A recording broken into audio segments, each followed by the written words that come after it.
하나님의 백성은 달라야 한다. 하나님의 백성은 달라야 한다라는 제목으로 말씀 전하겠습니다.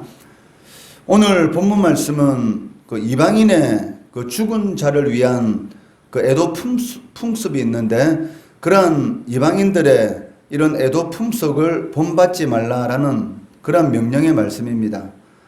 당시 고대 근동 이 사회의 이 풍속 중에는 그 장례식 때에 그 자신의 슬픔을 이 극도로 나타내고 죽은 자의 넋을 위로하기 위해서, 또 죽음의 신을 그 달래어서 죽은 자의 영혼이 편히 쉴 수 있게 한다는 그런 의미에서 자신의 몸을 이 자해하거나 또 눈썹 또는 그 머리를 미는 그런 풍습이 있었습니다. 그러나 이는 그 다분히 그 미신적이고 우상 숭배적인 그 행위였기 때문에, 또한 그 하나님만이 참신이시다라는 것을 거부하는 그 지극히 사악한 그 행위였기 때문에 이에 대해서 그 금하는 그런 명령을 하나님께서 하고 계십니다. 모세는 이스라엘 백성들에게 이러한 그 이방인의 가증한 풍속을 본받지 말도록 그 교훈하고 있는데, 이런 본문의 말씀을 통해서 하나님께서 우리에게 주시는 영적 교훈이 무엇인가 살펴보고자 합니다.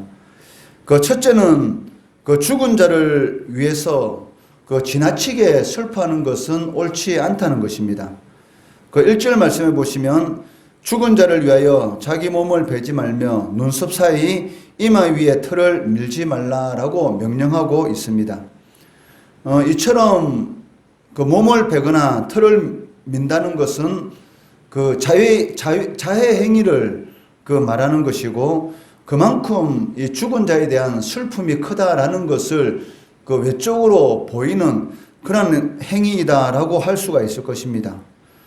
그 사랑하는 사람이 그 죽는다는 것은 그 아마도 세상에서 가장 슬픈 일 중에 하나일 것입니다.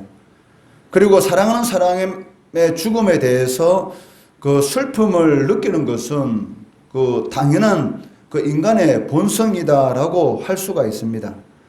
그럼에도 불구하고 오늘 본문 말씀은 죽은 자를 그 위하여 지나치게 슬퍼하는 것을 금하고 있다는 것입니다. 왜냐하면 그 하나님의 백성, 즉 성도의 이 죽음이라는 것은 그 세상 사람들, 즉 믿지 않는 사람들의 죽음과는 다르기 때문입니다. 그 세상 사람들이 이 죽음을 보고 그처럼 그 슬퍼하는 것은 바로 죽음이 끝이다라는 그런 생각을 가지고 있기 때문입니다. 불신자들에게 있어서 죽음은 그 최종적인 이별이다라는 그런 그 생각을 가지고 있기 때문에, 죽음으로 헤어지고 나면 다시는 만날 소망이 없다라는 그러한 생각을 가지고 있기 때문에 그처럼 애통하고 통곡하고 슬퍼하는 것을 볼 수가 있다는 것이죠. 그 사실적으로 그 불신자들에게 있어서 그 육체의 죽음은 영원한 죽음을 의미하는 것이고, 또한 영원한 이별의 시작이다라고 말을 할 수가 있을 것입니다. 그렇기 때문에 불신자들이 죽음 앞에서 그렇게 슬퍼하는 것은 어쩌면 당연한 것이다라고 생각할 수도 있습니다. 그렇지만 그 성도에게 있어서 육체의 죽음은 영원한 죽음이 아니라는 것입니다. 성도들은 육체의 죽음 이후에 영원한 생명이 있다라는 것을 믿는 그런 사람들이기 때문입니다. 고린도후서 5장 1절 말씀해 보시면, 만일 땅에 있는 우리의 장막집이 무너지면 하나님께서 지으신 집, 곧 손으로 지은 것이 아니요 하늘에 있는 영원한 집이 우리에게 있는 줄 아느니라 라고 말씀하고 있습니다. 이 육신의 장막, 땅에 있는 이 육신의 장막이 무너지게 되면 그거하고는 도저히 비교되지 않는 그런 하나님께서 지어주신 영원한 집이 있다는 것이죠.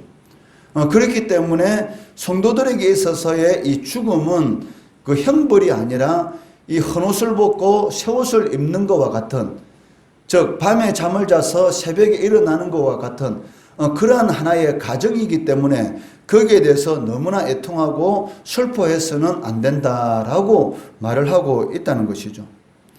이처럼 그 성도들에게 있어서의 육체적인 죽음은 그 영원한 것이 아니라 새로운 시작을 의미하는 것이고 다시 만날 그런 소망을 가지는 그러한 것이다라고 말을 할 수가 있을 것입니다.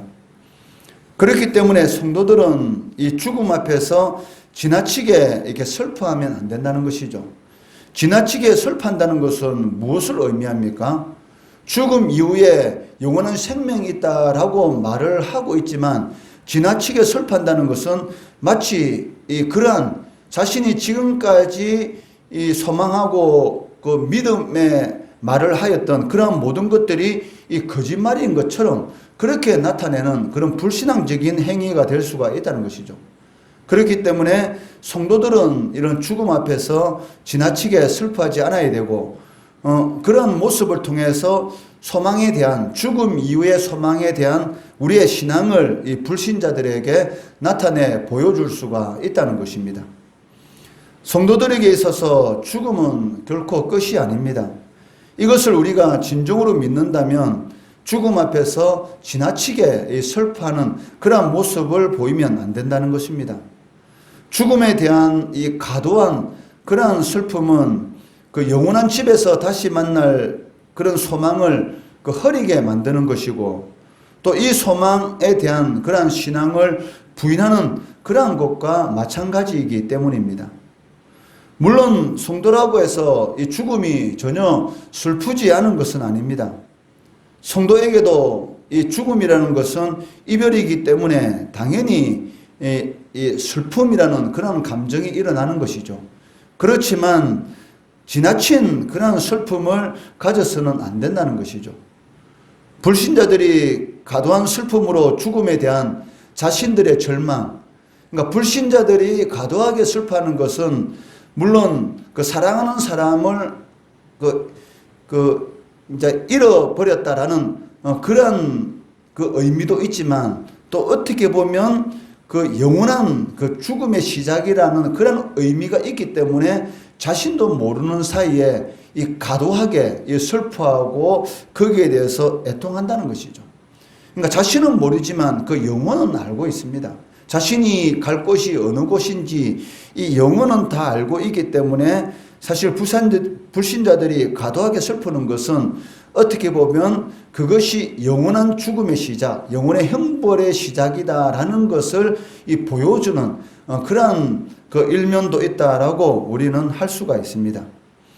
그렇기 때문에 성도는 이 죽음이라는 것이 그 다시 만날 소망을 갖게 하는 것이고 이 썩을 몸을 벗고 썩지 않는 그런 신령한 몸을 입는 하나의 그런 과정에 불과한 것이다라는 것을 우리가 진정으로 믿는다면은 그 절제된 슬픔, 그러한 것을 통해서 그 성도들만이 가지고 있는 소망을 그 믿지 않는 자들에게 보여줄 필요가 있다는 것입니다. 이 기독교 장례는 얼마나 깨끗합니까? 이 불신자들이 하는 장례를 보면은 정말 너무나 어떻게 보면은 좀 이렇게 지저분하다라고 우리가 볼 수가 있습니다. 아침, 점심, 저녁으로 이 상윤 위에 차려놓은 그런 음식을 다 바꾸고 또 그 앞에서 또 울고 불고 이런 향 피우고 안에 향연기가 가득하고 이런 그런 장례식장에 이런 것을 보면 어떻게 보면 이해되지 않는, 그러니까 신자들이 보기에는 너무나 이해되지 않는 그런 이런 그 의식들을 행하고 있는 것을 볼 수가 있는데 그 기독교 장례만큼 이 깨끗하고 깔끔하고 또 많은 사람들이 보기에도 어떻게 보면 정말로 이 소망이 있는 그러한 이런 모습을 이렇게 볼 수가 있다는 것이죠.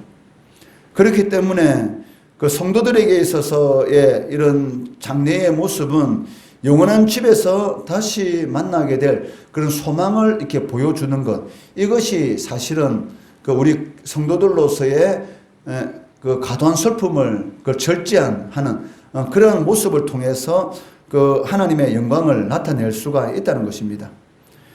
그 두 번째는 그 성도는 거룩하신 하나님의 자녀라는 것입니다.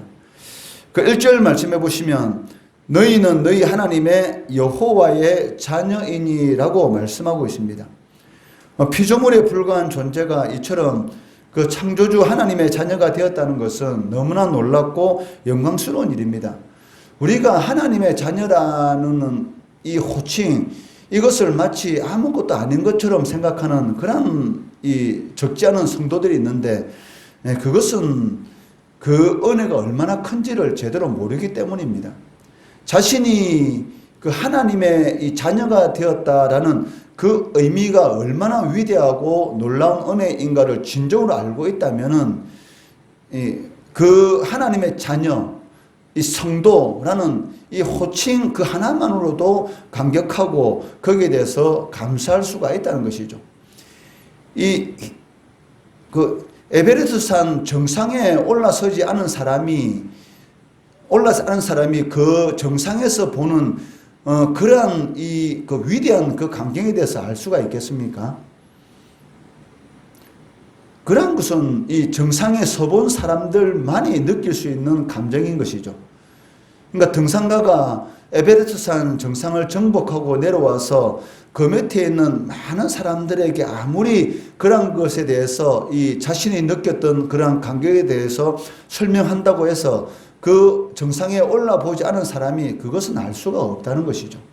마찬가지로 하나님께서 우리들에게 베풀어 주신 그 하나님의 자녀라는 이 신분에 대한 그 은혜를 진정으로 체험하지 않은 사람은 그것이 얼마나 큰 은혜고 놀라운 그런 영광인지를 모른다는 것입니다. 그렇기 때문에 그 성도라는 그 이름을 그 팥죽 한 그릇에 장자권을 팔아버린 그런 에서와 같은 그러한 이런 모습을 보이고 있는 것이죠. 그렇기 때문에 하나님께서 주시는 그런 진정한 은혜를 누리지 못하는 것입니다. 그 솔로몬이 하나님 앞에서 죽기 전에 한 고백이 무엇입니까? 그 해 아래의 삶과 해 위의 삶이 있다는 것이죠. 해 아래의 삶, 눈에 보이는 그런 3차원적인 세계, 그러니까 눈에 보이는 것만 추구하는 삶은 진정으로 행복한 그런 삶을 누릴 수 없다는 것입니다. 거기에 대해서 헛되다라는 그런 공허하다라는 그런 말을 이 솔로몬이 하고 있지 않습니까? 인간이 진정으로 행복한 삶을 살아갈 수 있는 것은 그 해 아래에서의 삶이 아니라 그 해 위에서의 삶인 것이죠. 그러니까 해 위에서의 삶을 추구할 때만이 진정으로 행복한 그런 삶을 누릴 수가 있다는 것이죠. 이것을 그 전도서 12장 13절에서 말을 하고 있지 않습니까?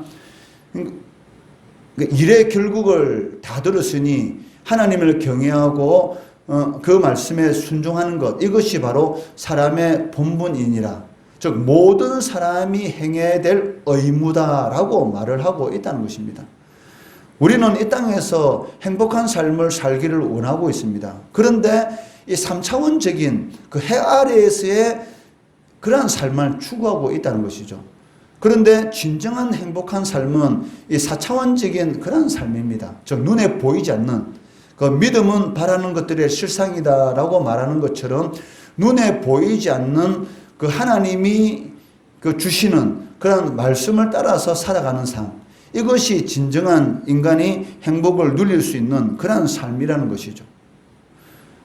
너희는 너희 하나님 여호와의 자녀이니, 즉 하나님의 자녀가 되었다는 것만큼 놀랍고 영광스러운 그러한 일도 없다는 것입니다. 하나님께서 이스라엘 백성들을 택해 주신 그러한 이유가 무엇이겠습니까?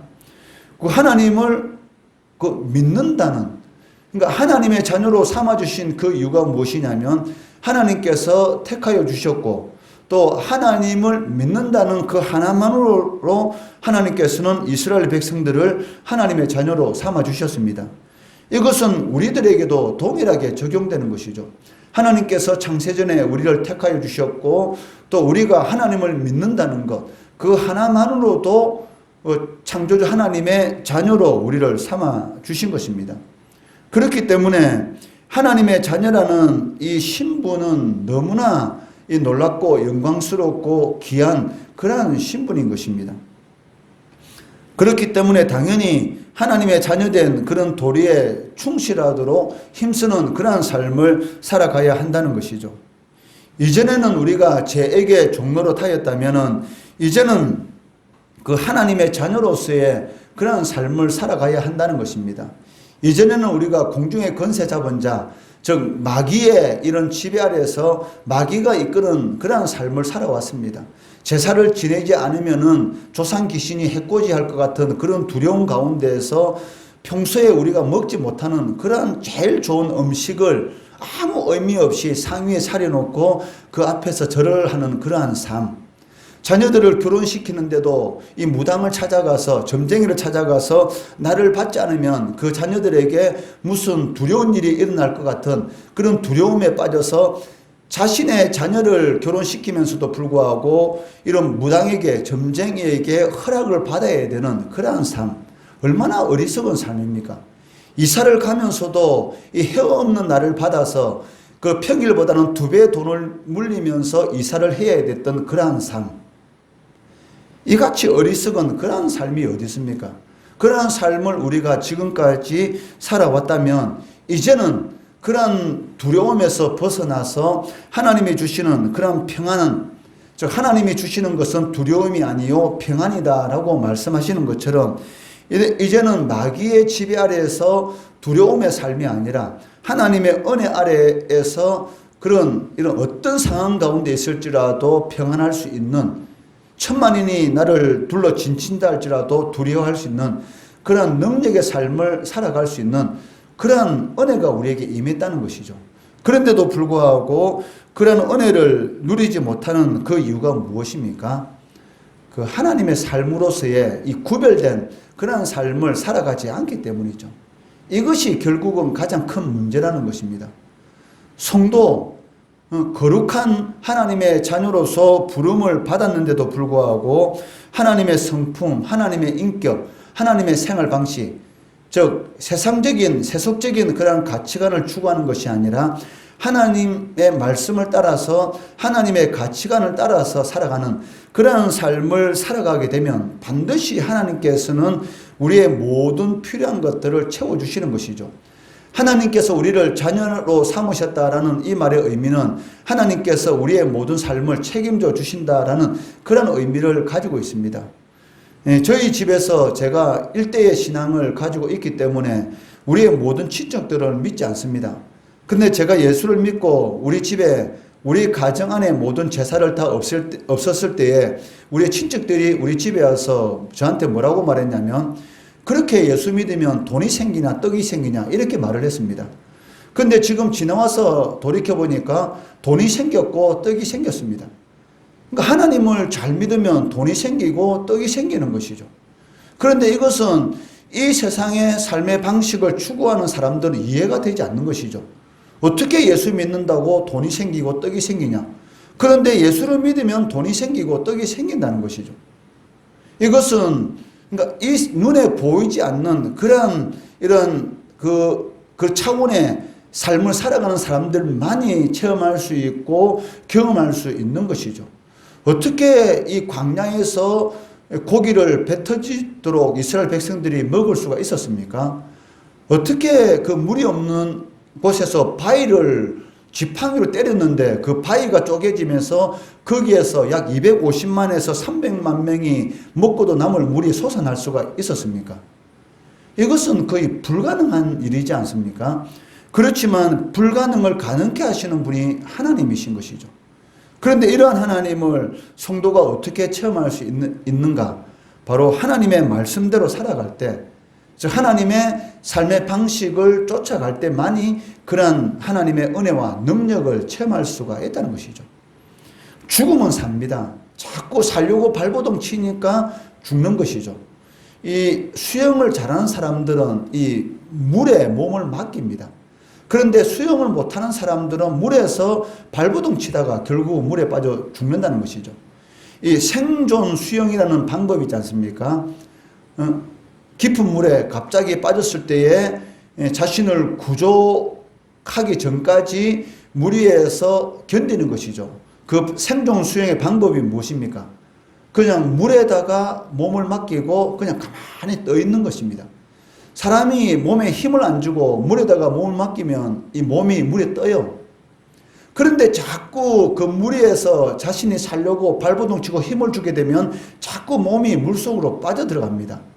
그런데 몸을 물에 맡기고 가만히 한번 누워보세요. 그러면 몸이 뜹니다. 마찬가지로 하나님의 말씀에 나의 인생을 맡기게 되면 하나님께서 우리의 모든 필요를 공급해 주시고 채워 주신다는 것이죠. 이것이 바로 우리가 하나님의 자녀임을 입증할 수 있는 방법이라는 것이죠. 믿음이라는 것은 말에 있는 것이 아니고 능력에 있는 것입니다. 내가 하나님의 말씀대로 살아갈 때에, 하나님의 자녀로서의 삶을 살아갈 때에 우리의 삶 가운데 하나님의 함께 하신, 하나님께서 부족한 부분을 채워주시는 그런 은혜와 능력을 우리가 체험할 수가 있다는 것입니다. 레위기 11장 45절 말씀해 보시면 내가 거룩하니 너희도 거룩하라. 즉 하나님의 방식으로 살아가라는 것입니다. 그런 방식으로 살아갈 때에 하나님께서는 이 세상에 줄 수 없는 해 아래에서의 삶으로서는 도저히 경험할 수 없는 해 위에 그러한 삶을 체험할 수 있는 그런 은혜를 베풀어 주신다는 것이죠. 오늘 말씀 제목 하나님의 백성은 달라야 한다는 것입니다. 그리고 두 가지를 살펴보았습니다. 성도들은 죽은 자를 위해서 지나치게 슬퍼하면 안 된다는 것이죠. 왜냐하면 불신자들에게 있어서는 소망이 없는 것이지만 성도들에게 있어서는 다시 만날 그런 소망이 있기 때문에 이 죽음에 대해서 너무나 과도하게 슬퍼하는 것은 어떻게 보면은 자신의 소망이 없다라는 것을 보여주는 것이고 어떻게 보면 그것이 불신앙이기 때문에 오늘 말씀에서 죽은 자를 위해서 지나치게 슬퍼하지 말라라고 명령하고 계시고, 두 번째는 성도는 거룩한 하나님의 자녀이기 때문에 하나님의 방식으로 하나님의 성품을 담는 그런 방식으로 살아가야 한다는 것입니다. 그럴 때에 아버지가 자녀의 모든 삶에 대해서 책임을 져 주신다는 것이죠. 이러한 하나님의 백성으로서의 다른 삶을 통해서 하나님께서 주시는 그런 은혜를 풍성히 누리시는 우리 성도들 되시기를 주의 이름으로 축원합니다.